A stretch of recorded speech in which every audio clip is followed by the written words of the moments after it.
Susi peluk erat Putri Chandrawati, psikologi forensik bongkar arti gestur ART Ferdi Sambo.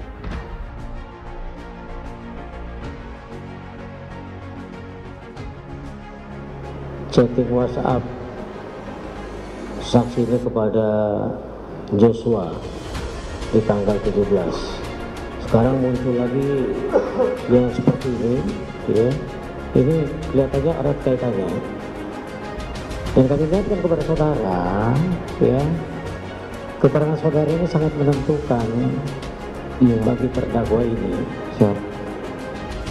Ya, diulang-ulang lagi, saudara dapat terjerat memberikan keterangan palsu nantinya. Iya. Manakala nanti kita akan melihat itu, ya, tolong diperhatikan dan tolong kembali saksi ini untuk dihadirkan lagi pada saat nanti kalau sudah ada apa, ya, barang bukti itu. Begitu ya. Ya. Silakan lanjutkan. Saudara saksi, kami harap saudara saksi jujur loh. Ini menentukan nasib kedua terdakwa ini loh. Sudah diingatkan tadi, lanjutkan saja. Mewujudkan bahwa kemudian para terdakwa hari ini berbondong-bondong mengeroyoki terdakwa FS dan terdakwa PC barangkali. Kenapa? Kalau sebelumnya barangkali mereka sangat membanggakan dua korsa, solidaritas dalam korps yang ditunjukkan lewat kepatuhan, kesetiaan, loyalitas dengan sesama sejawat, tapi seiring dengan perjalanan waktu, dimulainya proses persidangan tampak terang benderang di hadapan mereka bahwa mereka berhadapan dengan pasal 340 dengan ancaman maksimal hukuman mati. Saya yakin tidak ada satu orang pun terdakwa di persidangan itu yang ingin dihukum mati. Tidak ada satu orang pun personil polisi yang ingin dipecat secara tidak hormat dari institusi mereka. Prinsipnya begini, Pak. Kalau LPSK tentu terbuka bagi semua pihak yang merasa mempunyai kesaksian atau yang merasa menjadi korban dalam suatu tindak pidana untuk mengajukan permohonan perlindungan. Ya, itu semua tentang untuk memberikan perlindungan ada proses yang harus kita lakukan. LPSK harus melakukan investigasi, assessment dan sebagainya. Itu. Jadi termasuk kalau misalnya ada saksi-saksi yang pada waktu itu, waktu kejadian itu ada di rumah, ini kan potensial menjadi saksi.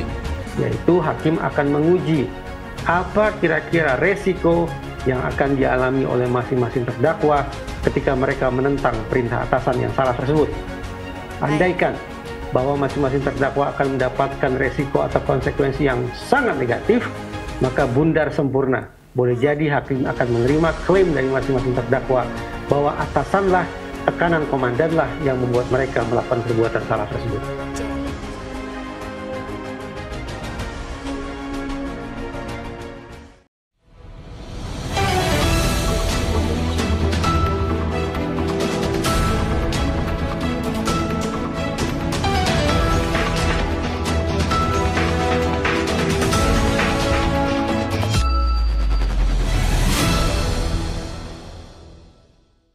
Susi peluk erat Putri Chandrawati, psikologi forensik bongkar arti gestur ART Ferdi Sambo. Jakarta, pemandangan persidangan kasus pembunuhan berencana Brigadir J hari ini, Selasa 8 November 2022 di Pengadilan Negeri Jakarta Selatan tampak berbeda. Pasalnya asisten rumah tangga ART Ferdi Sambo, Susi peluk Putri Chandrawati. Hal ini begitu menyita perhatian publik terutama ahli psikologi forensik Reza Indragiri Amril, sehingga dia membongkar arti gestur dan percakapan Susi di persidangan secara persidangan psikologi. Dia juga menyebutkan ada 3 hal yang dapat diperhatikan pada ART Ferdi Sambo Susi. Keterangan yang dinilai oleh hakim berbelit-belit dan penuh kedustaan. Itu yang pertama. Kedua, tadi pelukan yang diartikan bentuk ekspresi kerinduan yang amat sangat. Berarti ada kedalaman ikatan emosional antara saksi dengan terdakwa Putri Chandrawati. Jelas psikologi forensik Reza Indragiri kepada TV One. Masih lanjutnya menjelaskan untuk yang ketiga bahwa saksi PC disebut sudah mengalami kekerasan seksual. Maka dari itu bisa dirangkum sedemikian rupa, yang saya khawatirkan adalah klaim yang sudah mengalami kekerasan seksual itu justru diperlemah oleh keterangan yang disampaikan oleh Susi. Keterangan yang berbelit-belit dan penuh kebohongan itulah yang saya khawatirkan akan melemahkan klaim terdakwa PC bahwa dia sudah mengalami pelecehan seksual, ungkapnya. Kemudian ia sebut pertanyaannya, dengan situasi sedemikian rupa 3 hal yang dikemukakan dirinya apabila saksi Susi merupakan saksi pendusta, maka keterangan Susi ini termasuk tipe kebohongan yang mana? Ada 3 keterangan bohong yang dicap sama sekali sampaikan oleh saksi Susi. Salah satunya keterangan palsu, keterangan mengada-ada yang disampaikan secara sukarela, ujarnya. Kenapa ada saksi yang mengutarakan keterangan palsu secara sukarela? Ini karena adanya ikatan emosional yang begitu kuat dan sedemikian mendalam. Sehingga saksi tanpa harus disuruh, tanpa harus diiming-imingi, dan tanpa diintimidasi, bisa saja mengambil inisiatif untuk menyampaikan keterangan yang palsu, yang mengada-ada demi tujuan hukumnya, sambungnya menjelaskan.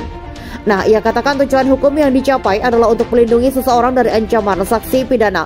Selanjutnya, disinggung Susi termasuk tipe kebohongan yang mana dia sebutkan Susi masuk pada tipe pertama. Karena apabila Susi dinilai oleh hakim mengutarakan keterangan kedustaan, bahwa saksi Susi menyampaikan keterangan palsu dan mengada-ada karena ada ikatan emosional, adanya sentimen-sentimen tertentu yang begitu kuat dia miliki antara dia dan terdakwa PJ, katanya. Lanjutnya, ia katakan juga kemungkinan Susi ini sudah termasuk ke tipe yang kedua karena dirinya menilai saksi Susi ini sudah disetting atau sudah ada skenario dan sudah ada kalimat-kalimat tertentu yang diajarkan kepada Susi dan Susi sampaikan ke majelis hakim di ruang sidang. Kemungkinan 1 sukarela, kemungkinan 2 karena ada dorongan eksternal, pungkasnya. Kemudian ditanya soal seberapa kuat ikatan emosi ini mempengaruhi dalam keterangan saksi di persidangan.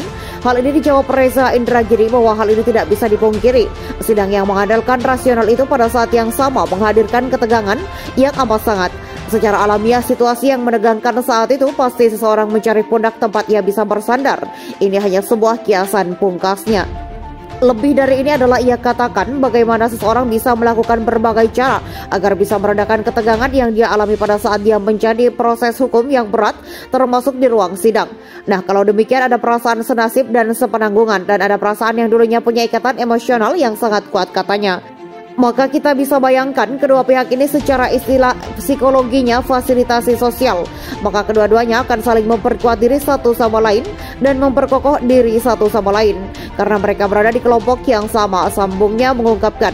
Sebelumnya diberitakan sidang perkara pembunuhan berencana Brigadir J alias Yosua Huta Barat kembali bergulir dengan agenda pemeriksaan saksi atas terdakwa Ferdi Sambo dan Putri Chandrawati. Jaksa penuntut umum menghadirkan sekitar 10 saksi dari 13 orang yang dijadwalkan hadir di Pengadilan Negeri Jakarta Selatan pada Selasa 8 November 2022 kemarin. Adapun saksi yang dihadirkan merupakan asisten rumah tangga keluarga Ferdi Sambo dan beberapa ajudan yang menemani ke Magelang, Jawa Tengah. Dari pantauan di lokasi ada momen saksi ART yang bernama Susi menghampiri terdakwa Putri Chandrawati dan Ferdi Sambo sebelum sidang berlangsung.